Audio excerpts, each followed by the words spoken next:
Hey everyone, Jeffrey here, and welcome to Romance, Seduction, and Passion. So here's what we're going to cover today. So number one, we're going to talk about the requirements. So these are the 5 requirements you need to keep growing sexual passion throughout your relationship. Then number 2, we're going to talk about sexual polarity, and this is about the mechanism of how attraction and passion really forms. Then number 3, we're going to reframe some of the philosophies that you might have about intimacy, about sex, about romance. So this is about changing your paradigms of sex in long-term relationships. And a lot of the times when people struggle with intimacy or sex is because they have the wrong paradigms. They have the wrong philosophy about sex in general. And so they're trying to force sex to happen, for example. They're trying to force things to happen that is quite unrealistic. And that ends up killing this whole sexual life in the relationship. Then number 4 is all about the phases of seduction. So this is understanding how to create intense sexual desire on command, on demand, with your deliberate actions here. First, let's talk about the requirements, the ingredients here. So the first thing you need is really the mastery of the other 4 phases. So you need to have very strong mastery at this point of emotional safety, of how to create emotional safety, because great sex and great intimacy is something that requires a great deal of emotional vulnerability. And you need a lot of vulnerability, not only physically, but also emotionally, to be able to really open yourself up and give yourself and trust yourself fully to your partner and really just expose everything to your partner. Because if you're keeping stuff to yourself, if you're keeping stuff hidden, then you're not really feeling that great or mind-blowing sex or intimacy because you're keeping some stuff to yourself. Because the great part about sex is that you're really feeling one, you're really feeling connected, you really feel sharing all parts of yourself with each other. And if you don't have that safety, you can't do that. And emotional safety is required for both to feel this. The second thing you need is psychological safety. So great sex and great intimacy requires radically open communication about touchy subjects, about embarrassing subjects, about very difficult subjects between 2 people, and it also requires the utmost trust. And to get this trust, to get this very open communication, you need a great deal of psychological safety to talk about the embarrassing stuff, about what's bad in the sex right now, what could be better, what they would like each other to do, the kinky stuff and so on. All that stuff requires a lot of openness, and without psychological safety, all that stuff will become really hard. Then the third thing you need is mutual admiration. So again, sex and intimacy becomes really mind-blowing when it's between 2 people who deeply admire each other and 2 people who can communicate respectfully with one another. Because not only can you coach each other, but also just the communication during the sex itself is just based on a lot of trust and a lot of deep emotional connection there. And number 4 is all about goal alignment. So sex and intimacy becomes much easier and better when both of you feel like you're one team, one unit, 2 peas in a pod kind of thing, with strong trust and emotional bond.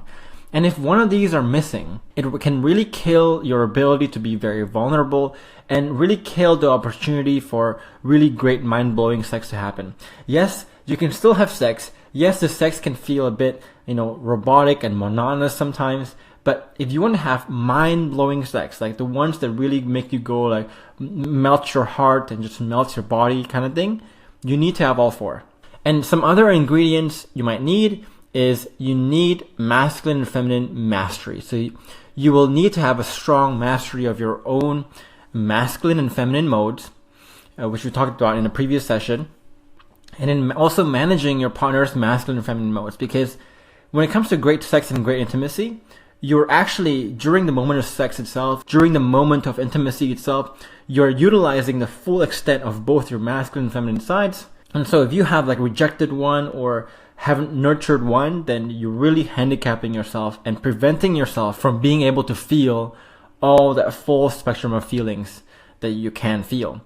And the second thing you need is masculine and feminine polarity. And so also known as sexual polarity here, because sex requires a strong attractive force between the masculine side and the feminine side. And we'll discuss what this means a bit later.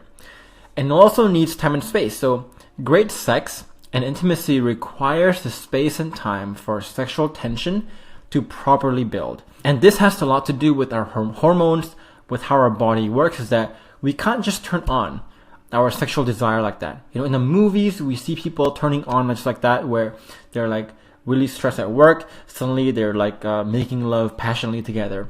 In real life, that never happens because our hormones don't work that way. But our hormones do need time and space to be able to build that sexual tension and build desire over time to make sex really mind-blowing. And I'll show you how to create the time and space a bit later. And the last thing you need is you need to have a sharp climate radar. So remember in week 1, we talked about understanding the climate and the weather of your relationship, right? And so this requires us to have developed a very sophisticated radar of the climate of our relationship. So the state of the 5 forces. And we need to have the skills to be able to correct any issues in the underlying climate very, very quickly. So whether that climate issue is in the emotional safety part, psychological safety part, mutual admiration, goal alignment, we need to be able to detect that very fast, very quickly, and correct that very quickly as well. Because if any of those 4 phases are broken, then it really makes it difficult, like we said, to feel in the mood for sex and for mind-blowing sex to happen. So now that we have the key ingredients or the key requirements outlined, let's talk about reframing philosophies. The first thing you need to understand is that it's never forcing sex to happen. So the biggest mistake with couples struggling with intimacy is they always try to force sex to happen instead of letting it recover naturally. And so whenever, sex is broken or the sex is not that good in the relationship, what usually happens is one person gets really angry, really pissed off and say like, you know what, we never have sex anymore. And they kind of obligate and they guilt trip the other person to giving them more sex, giving them more sexual pleasure. And the problem with this is that if you force sex to happen like this, if you make sex into an obligation, what happens is one person will increasingly see sex as more of an obligation, as more of a chore than they should be. And the desire, the mood for actual sex and intimacy actually decreases. But again, the other partner is continuing to expect this person to keep feeding the sexual pleasure. And so all the more, it puts them in this really bad cycle of that person having to obligate themselves and muster more strength to want to even pleasure and have sex and have more intimacy. And so the funny thing is that when you force sex to happen, it will actually make it even more difficult to have sex, to have more intimacy, because the desire for sex and intimacy goes down drastically as you make it more of an obligation, more of a chore. So the only way, if you want to sustainably and permanently recover the sexual passion in your relationship, is to not force it to happen, but let it recover naturally. And to naturally revive sexual passion, here are 4 questions you can ask yourself. So the first question you need to ask yourself is, which of the 4 pillars is broken? So is it emotional safety, psychological safety, admiration, or goal alignment? And if one of those pillars are broken, then that's the issue you need to take care of right now. The second thing you need to ask yourself is, how is my daily connection rituals? And you haven't learned this yet, and we'll learn this in this session. But then the third thing you need to ask yourself is, how is the masculine and feminine polarity? And the 4th question is, how is my seduction process? And the 3 things here we'll talk about in this session. So right now you want to just write this down, print this out, and whenever you are struggling with your sexual passion, the root cause always lies in one of these 4 things. And once you identify what that is, the fix, the solution will become a lot more clear. And the second thing is reframing your philosophy on spontaneous sex versus scheduled sex. So most people have a very unrealistic expectation on what great sex actually looks like. They think when they watch movies and so on, they think that spontaneous sex is like the gold standard of sex. They want sex to just happen like that, where they expect themselves and their partner to be in the mood just like that. But the truth is that scheduled sex is actually way hotter when done right. And I'll show you exactly why this is. But here's why spontaneous movie sex will always disappoint you. If that's your expectation on sex, you will always be very disappointed. Because for one, it requires both of you to be in the mood at the same time. But the problem is that the hormone cycles between the two of you may actually be quite different. So the moment when you feel very horny, your partner might not be. And when your partner feels kind of turned on, you might not be. Right? So getting the timing right is even very unrealistic. And the thing is that you add on top of this all the life's issues, all the life's busyness problems, because we feel too rushed in the mornings and in the afternoons. The fairy tale story of having sex and great sex in the morning or in the afternoons, they rarely happen because we're too busy thinking about work, being too busy being rushed, sending the kids to school and so on, to be able to even think about sex. And we might also feel tired after a long day of work to where, having sex 3 times a week or 7 days a week might actually be quite unrealistic. And on top of that, challenges in life might make it very difficult for us to be in the mood. So, when we were seriously in debt, we weren't having sex for many months sometimes. But the thing is that doesn't mean that we're not attracted to each other. It just means that we're just having some really intense challenges in life. And sometimes challenges in life can really kill that desire for sex. But this is normal. So spontaneous sex sounds good, but it's very unrealistic. It's highly unrealistic and highly unsustainable. And actually it doesn't go with the way our hormone cycles work, the way we live our lives very well. So if you have this expectation of having spontaneous sex, then you are in for a very nasty surprise because it's not going to happen. Or if it does happen, it's not going to last very long because life just gets in the way. So here are the advantages of scheduled sex. And by scheduled, I'm not saying like, oh, we're going to have sex at 7 p.m., right? Scheduled sex meaning like you're not just expecting spontaneous sex all the time, where you're actually expecting sex at a set date, where usually during your 1 to 2 weekly dates, where you actually have time to build sexual passion, sexual tension. Number one is it's much more realistic. So you'll actually find that when you schedule your sex and schedule your moments of intimacy together, you actually have more sex and more intimate moments than if you don't.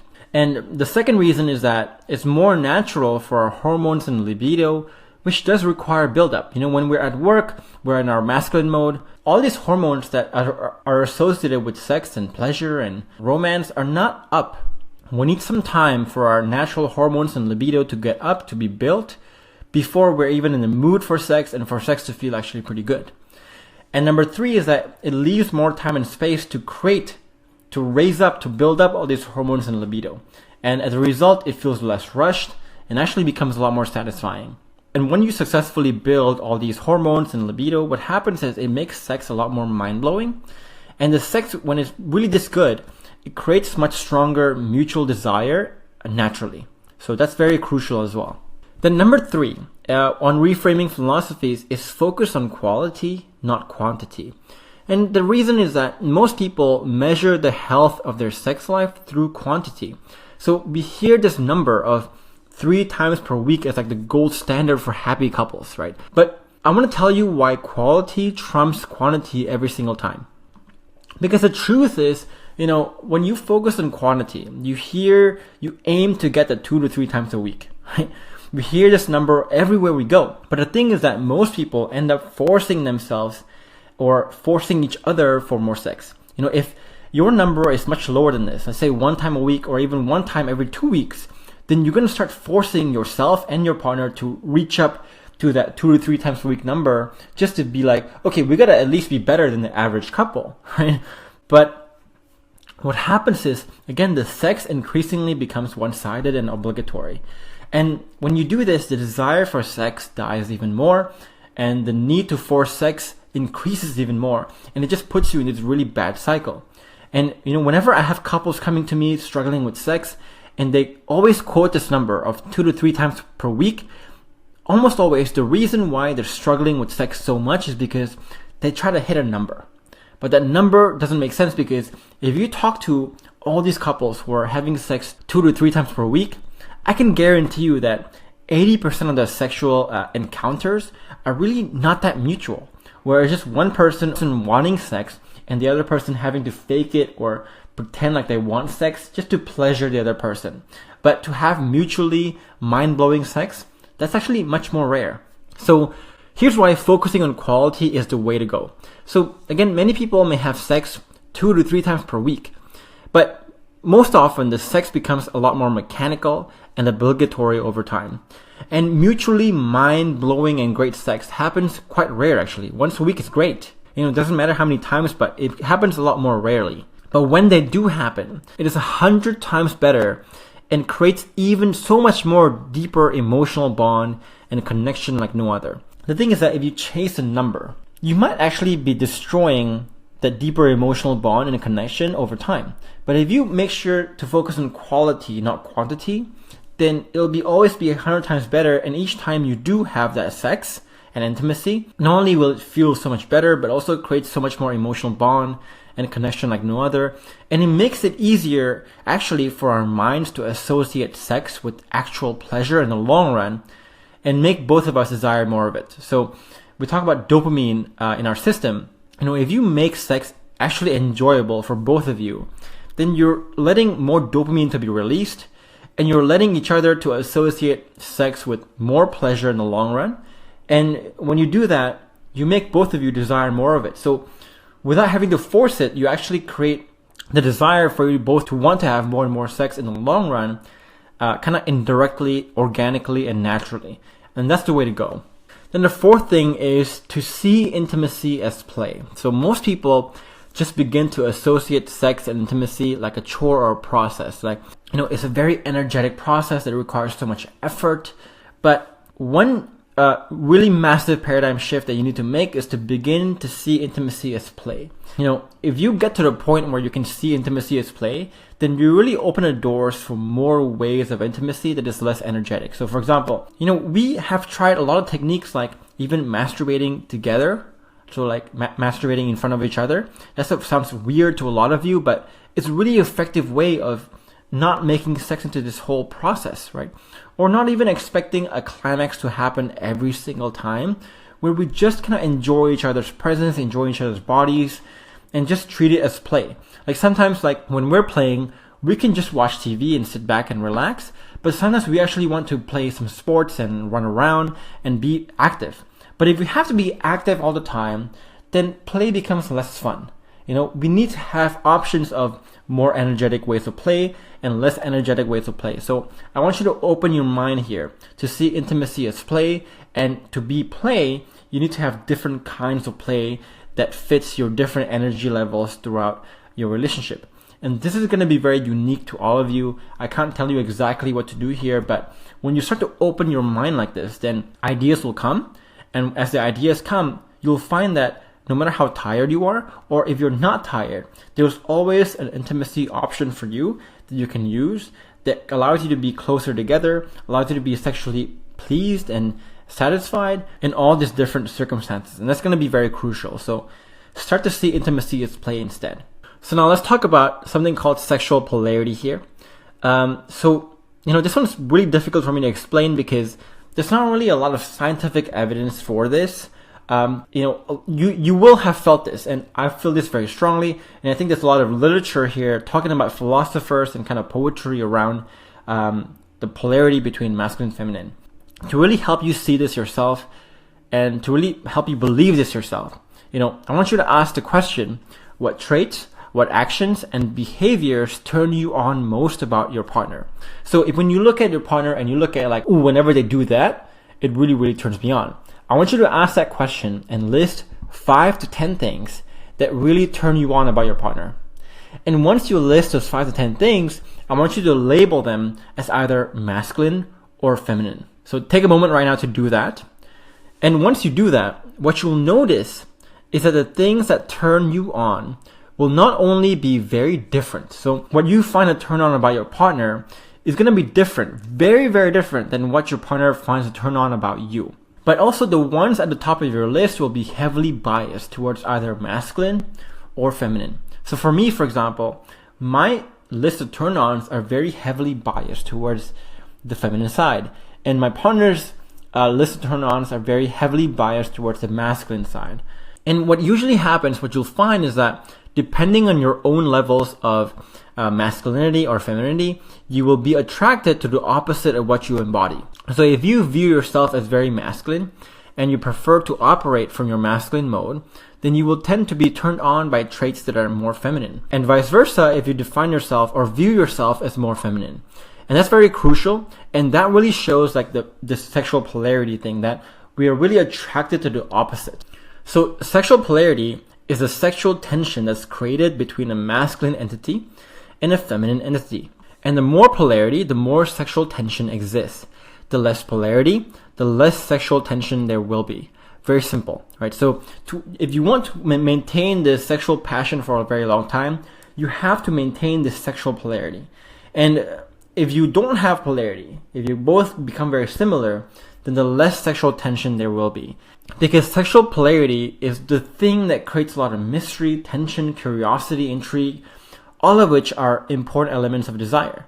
It's what stops the relationship from being that of roommates or platonic friends to one of romance and intimacy and passion, because it involves the sexual polarity of the masculine and the feminine sides. And here's how most couples destroy polarity though. When you look at long-term couples, 90% of the time, they still love each other, but over time, that sexual passion dies. And usually what happens when that happens is the polarity has gone away. And here are 3 ways that polarity goes away. Number 1 is when one or both persons start to reject or devalue one side. So they reject or devalue their masculine side or their feminine side. And this happens all the time.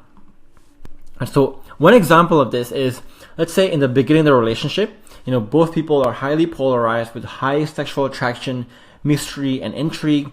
But then one person says, I hate all things feminine. I want my life to be very organized, to be very gung-ho, to be very goal-oriented, to be overcoming challenges. Emotions are not even a thing. Emotions are not important. Compassion is not important. I'm all about masculine, no feminine. Well, what happens is, if the other person is very feminine, they're slowly going to inadvertently kill all that feminine mode. And so eventually, they're going to pull their partner towards the masculine side. And before you know it, later on in the relationship, both people become highly masculine. And both people no longer understand sensuality, beauty, grace, and all the aspects of what it means to be feminine that can add the color and the life to that relationship. And so over time, that relationship becomes very imbalanced and becomes very robotic, very platonic, and very just business partner-like. But you can also have the other side where, let's say one person has been exposed to a lot of toxic masculinity and has really rejected the masculine side. And so slowly they will pull their partner to the feminine side as well. And so as a result, both people become highly feminine. So not enough structure, leadership, and initiative for the good sex to happen. And this again depolarizes the relationship. And when this happens, sexual passion almost always dies. So that's one way, is when one person reject or devalue one side. And that's why in the previous session, we talked about the importance of nurturing both sides. It doesn't mean that you always have to be masculine or feminine, but you always need to nurture both sides by understanding the value of both sides. And once you understand the value of both sides, that's the only way you can stop rejecting or criticizing the other side and accidentally killing your partner's masculine side or their feminine side. That's very crucial. And that's also why the principle of building the opposites is very, very important, because you never ever want to destroy their masculinity or femininity. You always want to build the opposite. And if that sounds very unfamiliar to you, then I want you to go back to the previous module and really learn what that means. The number 2 is when you create this unsafe environment. And this one happens a ton. One example of this is, let's say in the beginning of the relationship, you have a person who's very masculine. So they're a leader, they're very decisive. And you have a person who's very feminine. So they're very receptive, open, and sensual.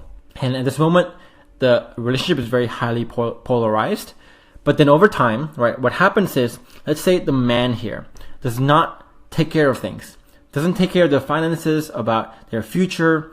And so the feminine person will start to say like, okay, it's actually not safe for me to be as feminine as I am today, because things are not getting taken care of. Shit is falling apart. So they will say, you know what, I need to use more of my masculine side to take care of things.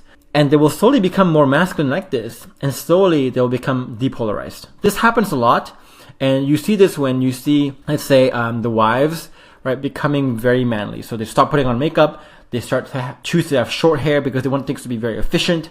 They start to wear t-shirt, jeans, and that's all they wear. No more dresses, no more makeup, no more just beauty and sensuality, because they're like, okay, I don't have time for all that stuff because I'm busy taking care of my family. Because my husband is really not taking care of crap either. So I need to animate all this masculine side and masculine mode, and there's really no time for my feminine side. And so slowly that relationship becomes depolarized because both people now are very, very masculine. Then the third reason is not understanding the importance of polarity. So if you don't even understand this exists, it will slowly die, because what happens is as you spend more and more time with each other, right, both people will become more and more like each other.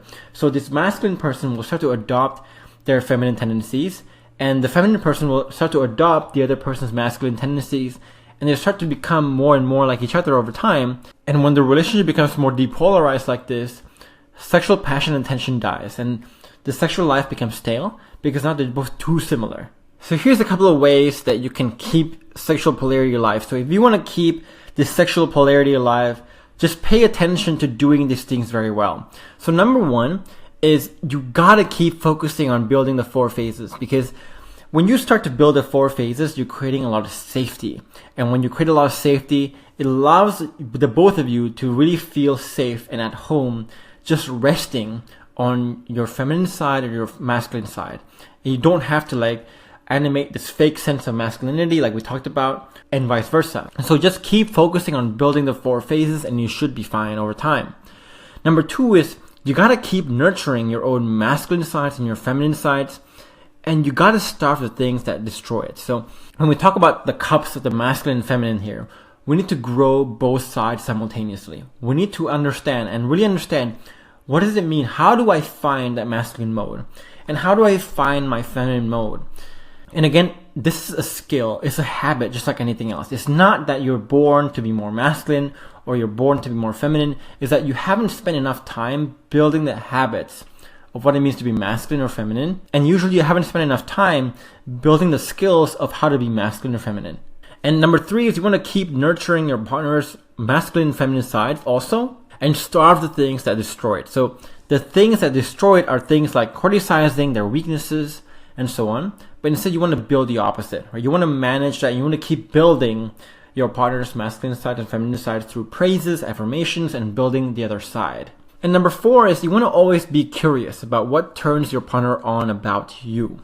So you want to keep asking these questions and be very observant and work hard to become that. So in my relationship, I'm always asking my partner, like, what turns you on? And I'm always observing too of whenever I do this, she feels very turned on. Whenever I do this, she feels very turned off. And I work very hard to become that person that can allow my partner to feel very turned on. And that's why the becoming self is so important, and really understanding what it means to embrace your becoming self is so important, because you need to constantly try to evolve and let go of your old self and evolve to become someone that your partner can feel increasingly more and more turned on by. And same thing, you need to communicate what you find a turn on about your partner. So it's not just one-sided thing where I actually tell my partner, I like it when you do this. I like it when you do that. And that's why you need to have the 4 phases built, because if I don't have safety here, if I don't have admiration here, it becomes very difficult for me to communicate that. And if I say, for example, I find it a turn on when you do that, and I don't have any safety, my partner can actually interpret that in many, many wrong ways. But if I have built this strong sense of safety, I can say it, and my partner knows that it's not a threat. It's not some ulterior motive thing, but I really mean what I said, which is like, I really find that a turn on, and I would like you to do more of that. And I can take it with less defensiveness, with less suspicion, because there's so much safety that's built. And so if you do all these 5 things, then you will continue to keep sexual polarity alive. But if you just don't do one of these things, you will struggle. So make sure to really change your lifestyle, to really change your mindset, to include all these 5 things as part of who you are. That's very crucial. And so the last thing we're going to talk about here is really the phases of seduction. So, once you understand all these principles, all this theory of the philosophy of how sex works, I guess, the healthy ways of looking at sex, let's talk about the phases of seduction. There are 4 phases here. The first phase is the always on baseline. And this is like you making sure that the 5 phases are very healthy and what I call the daily connection rituals. Then the phase 1, the first real phase, is what I call the anticipation phase. And so this is when you're properly setting the dates 1 to 2 times per week. And this is when you're properly building up the anticipation for that date. And I'll explain what this means a bit later. Then phase 2 is all about escalation. So this is about properly starting the dates in a way that will lead it to success and how to build up the sexual tension throughout the date. Then phase 3 is all about properly leading the interactions in the bedroom for really mind-blowing sex. Right? So what you'll notice here is that when we talk about seduction, so the escalation and seduction phase, that's really using our dates as a medium, as an opportunity to slowly build up that libido, that sexual tension, all that stuff, to create this mood and this environment and the right ingredients for the mind-blowing sex to happen. And so phases 2 and 3 here are really the moments that happens during dates. So the thing about seduction is that it also never ever ends. Once you finish the phase 3 here, you want to always go back to baseline. And the seduction process never ends. Remember that. So a lot of couples, they think that the seduction process starts during the dates, but actually it's 24/7. It's a 24/7 job, seduction. So always remember that. So let's talk about the baseline here. So we talked about, what it means to build the 5 phases properly, but let's talk about daily connection rituals. And these are the small things that you do that makes a massive difference. And you want to make sure that you do all these 4 things every single day. You make it part of your lifestyle because, you know what? Like, when it comes to going through the very rough times in our lives, or what keeps our sexual passion alive for so many years now, is that we practice these 4 things every single day. The first thing is something called daily gratitude. So what are the small things you can say or do to let your partner know you appreciate something they have done or something about them? So this could be something small that they did, like taking out the trash, or the fact that they gave you a kiss this morning, whatever it is. The small things that they do that you can say, you can tell them and say, thank you for doing this. I really appreciate you do this. Or if you can't find anything that they did, have some gratitude about something about them. And again, no matter how bad your relationship is, you will always be able to find something that you're grateful about. If you can't find something, you're just being ungrateful. The second thing is small gestures of speciality. And this is a bit different than gratitude in that these are the small things that you can do to let your partner know they mean a lot to you and how special they are to you. So for example, a couple of days ago, my partner couldn't sleep. So she woke up at 3 a.m. I think, and she was just kind of on the couch and watching some television by herself. And I noticed that she's not there. And so usually what I would do is I would just say, just go back to sleep. She must be in the bathroom. But instead what I did this time was I went downstairs and I actually checked up on her. And that small gesture of speciality made my partner feel so special. Like she mattered. Like she really mattered to me, and she was worth the time and effort for me to get out of bed in the middle of the night to actually check up on her and say, is everything okay? And those small things can really build a lot of deep emotional connection that can make it much easier for you to start the seduction process over time. So another example of this is us leaving notes for each other. So what we like to do is leave each other notes in each other's shoes or different articles of clothing. And, it can be a nice surprise to where they would, let's say, take out the shoes from the rack and they would see this note in the shoe, and it's like this loving note. And just knowing that the other person took some time to write that note and think about them can be very, very special, can make you feel very special. Then number 3 is all about the small gestures of attraction. So these are the small things that you can do or say to let your partner know how attractive they are to you. So every single day, I never fail. I make it a habit to actually tell my partner, you look good today. I like your lipstick. You're such a turn on to me. You're so sexy, whatever it is. And I always say it. And sometimes, my partner might not actually be looking that good, but these praises can come from your fantasies too. So even though they're not looking that good right now, you remember a time when they actually looked good and say it to them. Say it to them like, you know what? You do turn me on when I think about you, for example, right?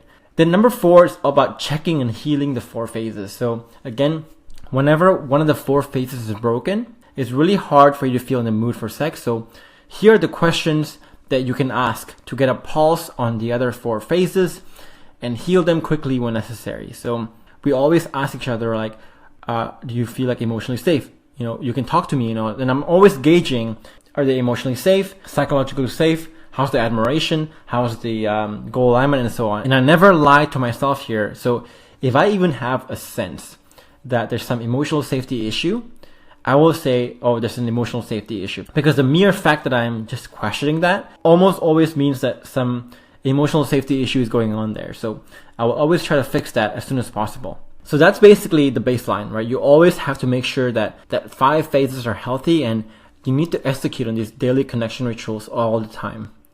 So now we go into anticipation, which is all about properly setting the dates 1 to 2 times per week and properly building up the anticipation. So what does it mean? So before we get to this phase, I want you to kind of see yourself belonging to 1 or 2 groups here. So the first thing is, I want you to ask yourself, are you the more masculine dominant person?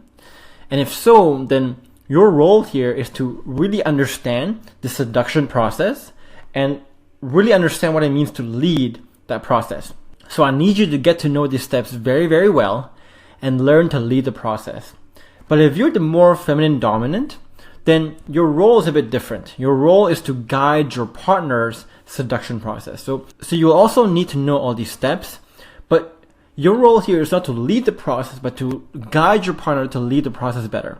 So guide your partner on the process and empower your partner to lead the process. And I'll show you what this means a bit later too. So determine right now, like, whether you prefer to be the more masculine dominant one or the feminine dominant one, and really understand how to play your role really, really well. And use these as guidelines or inspiration. Like, don't use this as scripts, right? I want you to be a bit more spontaneous, and I want you to kind of do things in your own ways here, but use these as guidelines or inspiration for how you would want to change the way you approach your own seduction process. So the phase 1 is really about anticipation. And this has 2 parts. One is you gotta start scheduling your date way in advance. So usually 5 to 7 days in advance. And 20% of the time, you wanna plan your date for your partner and plan it as a surprise. But 80% of the time, just plan your date together. Make it like a fun exercise you do together to plan what you wanna eat, what the activity you wanna do, the desserts, and so on. And a date, you should set aside about 4 to 5 hours or more if you can, and because you don't want it to be a rush. So you want to give it enough time for you to have this whole seduction process. So your date should be 4 to 5 hours or more. And again, choose multiple destinations, make it exciting. So dinner, dessert, activity. And block out your time on your calendar and make it a big deal. So if you are in a long-term relationship, if you haven't created your own calendar, your own schedule here, then you should try to do that. You should try to do that where you're kind of sharing your calendar, and so you're always going to know what the other person are doing. So for example, we share a calendar, a Google Calendar, and whenever we have a date, we just block out that time on Sunday evenings for us to really say, that's our date time. You cannot plan any more things on that date. So make it very clear for both of us. And then once you plan your date here, leading up to the date, you want to continuously yourself here visualize the sexual fantasies and climax you will have with your partner. So I'm always fantasizing, like whenever I'm meditating in the morning, I'm fantasizing about that date. I'm fantasizing about the great things that happen in a date, me feeling turned on during the date, my partner looking really great, and so on. And the days leading up to the date, you want to continue focusing on building the 4 phases. And occasionally, you want to express your own excitement for the date. So when you're visualizing the sexual fantasies here, you're going to feel quite excited about your date. And it's a good idea to just express this excitement to your partner and say, like, you know what? I'm really excited about our date this weekend. Just say something very simple like that. Or I'm very excited to spend some time with you this weekend and just really have a great time together. And express and tease your fantasies. So, a lot of times this can actually feel very uncomfortable for many people, but that's why, again, you need to embrace your becoming self, is that you need to be really good at expressing and teasing your fantasies. I'm not going to say what I say to my partner here because it would sound kind of awkward, but we do say a lot of dirty talking and a lot of flirting on the days leading up to the date about the nasty stuff, the sexual stuff we'll do to each other kind of thing. And if you're feeling very uncomfortable with this at the moment, then you need to work on that. You need to work on not feeling uncomfortable saying and thinking about this stuff, because that stuff is very, very important for not only your own sexual desire, but also kind of propping up your partner's sexual desire as well. And you also want to limit your interactions to the necessary ones. So again, when we talked about mutual admiration, and we talked about when we spend too much time together, it can actually make it very difficult for us to feel turned on, to feel that novelty. So you want to be scarce and make sure that you're paying attention to the guidelines we gave in week 4, I believe, when we talked about mutual admiration. Then once you build phase 1 properly, you want to go into phase 2, which is all about escalation. And so this is properly starting the dates and really understanding how to build up the sexual tension throughout your date. Here, I want you to pay attention to 2 techniques, to 2 things, to 2 philosophies. One is 2 steps forward, 1 step back, and the other is the 90% rule. So what is it, 2 steps forward, 1 step back? So whenever you're trying to progress your escalation here to the climax eventually, you want to not take it very linearly, right? But you want to make it kind of unpredictable. So you want to go 2 steps forward, 1 step back. And I'll show you what this means a bit later. And the 90% rule here is all about, when you want to execute something, so whether it's holding hands, kissing, hugging, foreplay, whatever it is, you want to just go 90% of the way and let your partner come the remaining 10%. If you go like 100% all the way, right, it's really hard to gauge whether your partner is actually open to it or not. But if you just go 90% and you're letting your partner decide to go in to the other 10%, you're getting a very clear answer of whether your partner is resisting or actually open to whatever you're trying to do here. And that will make it just very easier and much more clear for you to really understand what you can do next and whether it's time to progress or step back or step away. And the other thing too is that this makes the whole seduction process into an invitation instead of just kind of like an imposition, which doesn't feel very good. So you're kind of empowering your partner to feel in control of whether they want to continue or not. And that will increase the sense of safety in the relationship and the whole seduction process, and actually makes it a lot better as well. So I'll explain what this means a bit later too.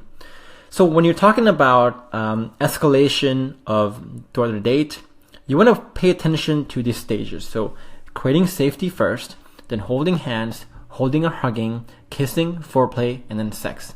You always want to follow this format, this structure.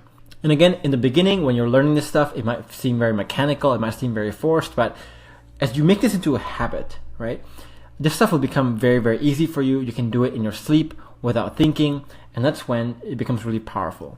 And the thing is that you always want to start your date by creating safety. That's the crucial baseline. When you're creating emotional and psychological safety here, you want to use the repeat, paraphrase, and clarify to create a strong sense of safety at the beginning of the date to kick off the conversation.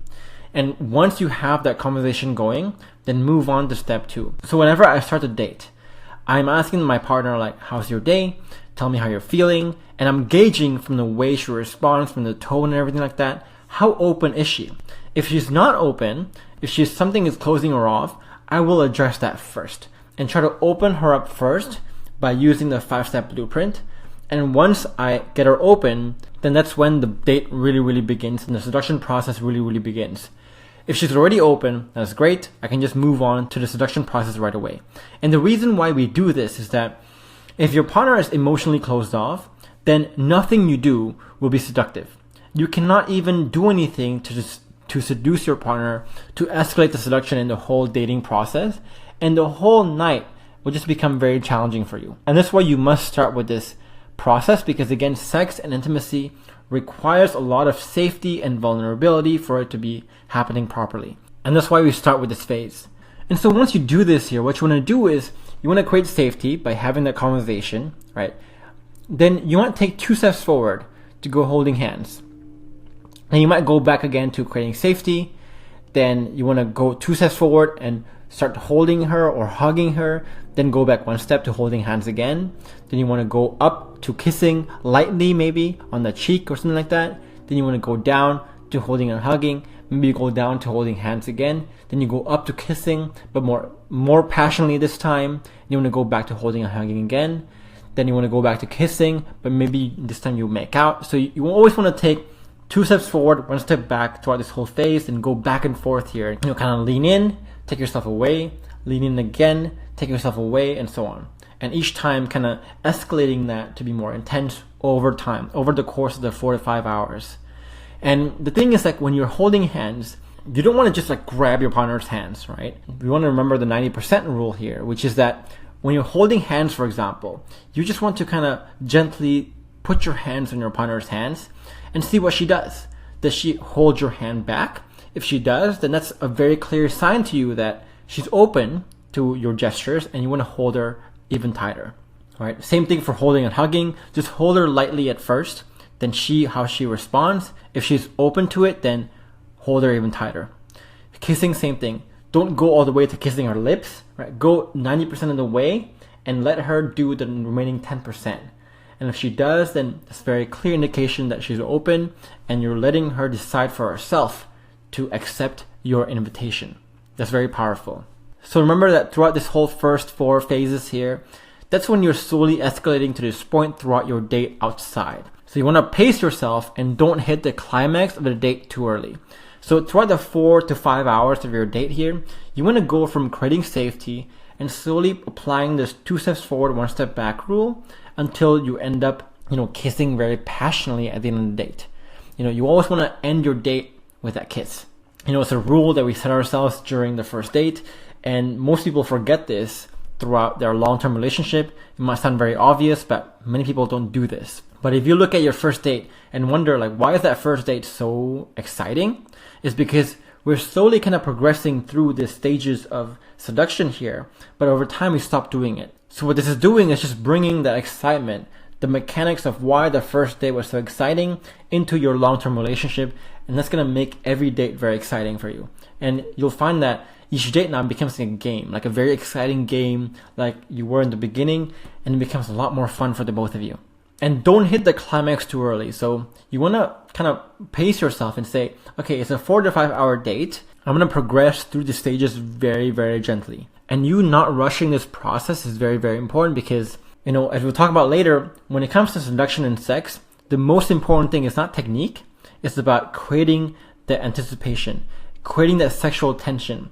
And you need to pace yourself to create that sexual tension.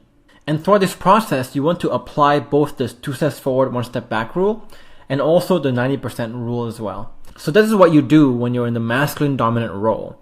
But if you're in the feminine dominant role, what you're doing is you're letting your masculine partner lead the interaction. So you don't want to just like say, if my partner doesn't know when to hold hands or when to hold or hug me back, I'm just going to do it myself. I'm going to hold his hand or I'm going to hug him, right? When you do that, right, you kind of just cock blocking your partner here. You're kind of taking over the leadership position from your partner, and when you do that, it's kind of a turn off for a very masculine dominant person. So don't try to take over the interactions. Instead, let your partner lead the interactions. And the way you do this is by giving him gentle nudges or hints as to what you want to happen. So if you want your partner to, let's say, hug you or kiss you, say that. Say like, you know what? I would really love it if you kiss me right now. Right, so say that and say it openly like that. And this is really why having really open and very honest communication is crucial, and why it's crucial to begin by creating safety first. Because when you create safety in the beginning and when you have this open and honest communication by building the 4 forces already, then you can say this stuff without feeling so awkward. If you feel awkward, then you either need to work on yourself to not feel so awkward saying those things, or you need to work on that safety issue, which is probably making you feel awkward saying that and making you feel scared to say that. Then once you end the date with kissing here, you finish phase 2. Phase 3 is all about seduction. So this is about properly leading interactions in the bedroom for more mind-blowing sex. So again, you want to apply this 2 steps forward, 1 step back rule here again, and the 90% rule as well. And so this, from the kissing stage onwards, is when you slowly escalate things at home. So again, the date doesn't end when you go home. When you go home, it's actually just escalating to the climax here, literally. So when you're in this stage, right, you want to like start kissing again. Then once you start kissing again at home, you want to start kind of slowly opening up, removing articles of clothing here and there, but do it slowly through the 2 steps forward, 1 step back rule, right? So you might want to like kiss and then unbutton one button maybe, or two buttons, then go back to kissing again, then unbutton another button, then go back to kissing again. Make it very slow and build up this sexual tension along the way, right? And eventually when all clothes are off, then that's when you work through your woman's erogenous zones. And this is when foreplay really, really matters, right? So here are the list of all her erogenous zones. And what I like to do is go through this in order actually. So, I like to start with her ears, the neck, then the butt, then the belly, then her breast or her nipples, then her inner thighs, and eventually going down to her vaginal area and just kind of practicing oral sex there. And so you want to work through these erogenous zones, and throughout this whole process, right, you still apply this 2 steps forward, 1 step back rule. So I'm not just going through the motions here and just going like, okay, I'm going to do 1, 2, 3, 4, 5, 6, 7. I'm going to 1, then I'm going to 2, then I'm going to 1 again, then I'm going to 3, then going back to 1, then going back to 4, then 2. I'm going back and forth here and kind of progressing forwards, taking myself back again, progressing forwards again, taking myself back again, and repeating this process and escalating things very, very slowly. And if she resists at any of these stages, right, I'm going to slow down and get back to my home base, which is kissing, and slowly proceed forwards again. So when your partner resists, it doesn't mean that it's over. It's just like, oh, it's done. She doesn't want sex anymore. It just means that you're moving a bit too fast. So when that happens, if she resists, just slow down, go back to home base, and go back to it again and go even slower this time. And remember to go slow and hold your release here. So during this whole process, you're going to feel a lot of sexual tension, both your partner and you. And you're going to feel it in yourself, definitely. But you're going to feel that your partner is going to be holding this sexual tension. She wants you to rush things a bit more. She wants you to kind of go inside maybe. Or you're going to feel her kind of squirming about and kind of just squirming with pleasure here, which is a good sign. But whenever you see that, you don't want to rush it, but you still want to keep taking it slow and taking that 2 steps forward, 1 step back very, very slowly. And as you're doing this, you're letting that sexual tension really, really build. And that sexual tension is really, really important for that mind-blowing sex. And if you want to stay longer on number 7. So oral sex can be the best stimulator for women. And the thing is, like, there's so many videos on how to stimulate a woman in this way. So I'm not going to show you in this video of how to do that. But, if you can do this properly, you're sort of stimulating all the sensory regions around her vagina, around her clitoris, and so on. And when you do eventually have sex, so really take your time here. And what you're doing when you take your time here is that you are not only letting all that libido and the hormones that involves in the pleasure of sex kind of build up over time, but also physically you're kind of waking up all the nerve endings, all the sensory pleasures in her body to be able to feel more pleasure from the whole process as you go. So this foreplay period is very, very important. It's extremely, extremely important. So if you're in the masculine dominant role here, what you want to do is you want to go home and you want to work through these erogenous zones very, very slowly. And as you do this, you're going to feel all the sexual tension build up within yourself and your partner. And the amount of pleasure that you feel and your partner feels will be very, very obvious to you. And when you see your partner getting so much pleasure from this whole process, you will actually feel very, very quite good about that. You actually feel a lot more fun instead of just having this mechanical sex. And if you're playing the feminine dominant role, then again, you want to let your partner lead the interactions here. So don't just tell him what to do, but give him a gentle nudge or hints as to what you want to happen. So invite your partner to say I would love it if you do this, if you do Y, Z, and so on. And you might be asking how come you don't teach us techniques of sex techniques, right? So a lot of sex coaches like to talk about techniques. Well, here's what you need to understand. Having great sex is not about technique, but it's simply about your ability to slowly grow, tease, and build that sexual tension to delay the release. That's very, very important, So when you build enough sexual tension and you delay the release here, you really build up that anticipation of what's going to happen, the anticipation for the climax, then it doesn't matter. Technique goes out the window because everything you do now will actually feel incredible. And that's why spontaneous and quick sex is not the most satisfying, but slow and very scheduled sex can be very satisfying. And again, remember here that you've been building this sexual tension from the very beginning of your date. So you've been building this tension for 4 to 5 hours now. And by the time you climax, by the time you kind of have sexual intercourse, it'll feel incredible. Because once enough sexual tension is built, both of you will be so stimulated, both hormonally and physically, that everything will feel very natural, very effortless, and the thought of technique just goes out the window. Anything you do will feel incredible if you build enough sexual tension and delay the release. Because building anticipation trumps any technique. If you can build proper anticipation, my God, the sex will be mind-blowing every single time. And that's why we really prioritize that 2 steps forward, 1 step back rule, and prioritize the 90% rule, because you always want to kind of take everything slow and build the anticipation very, very slowly over time.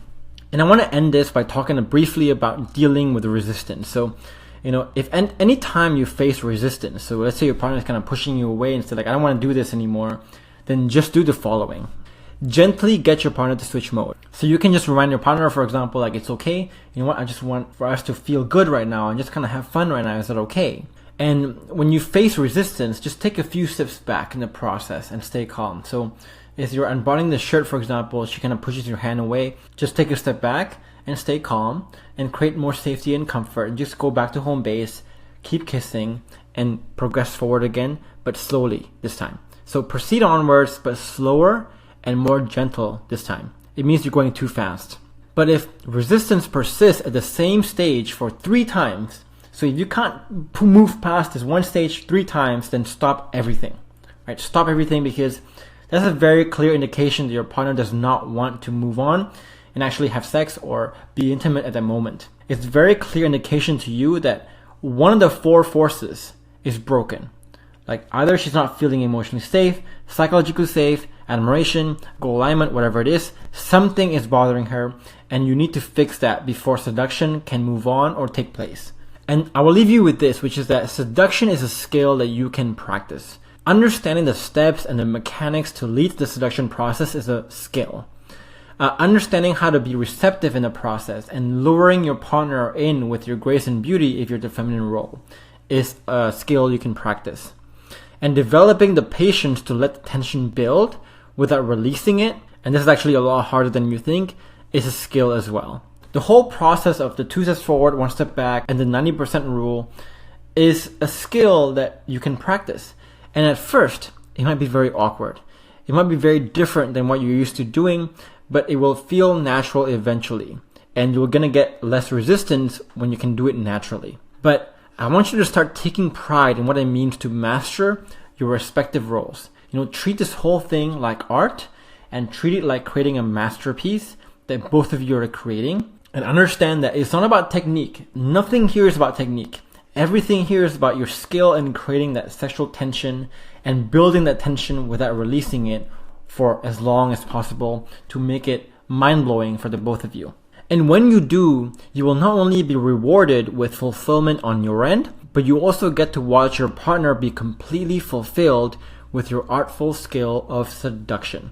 And when you can watch your partner squirming in pleasure like that, that's going to be the most incredible feeling. And you're going to find that sex will be a lot more fun when you feel successful at it as well. And the thing is, there are so many things you can still potentially discover and learn about sex, seduction, and romance and passion that, I can't say everything in this course.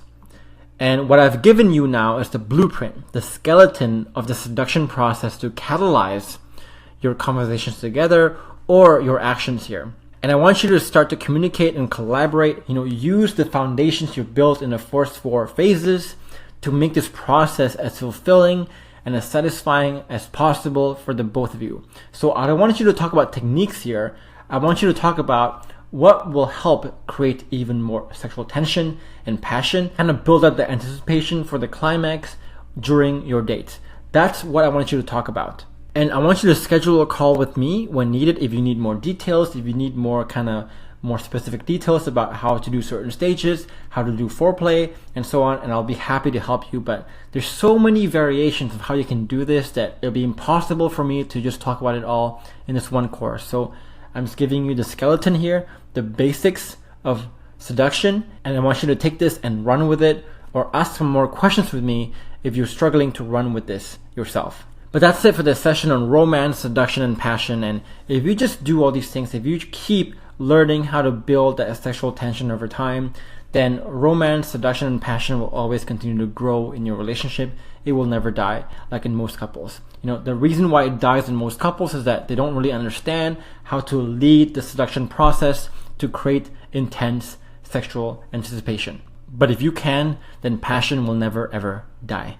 But with that, I want to thank you for watching this video, and I hope you found it to be valuable, and I'll chat with you soon. Thanks.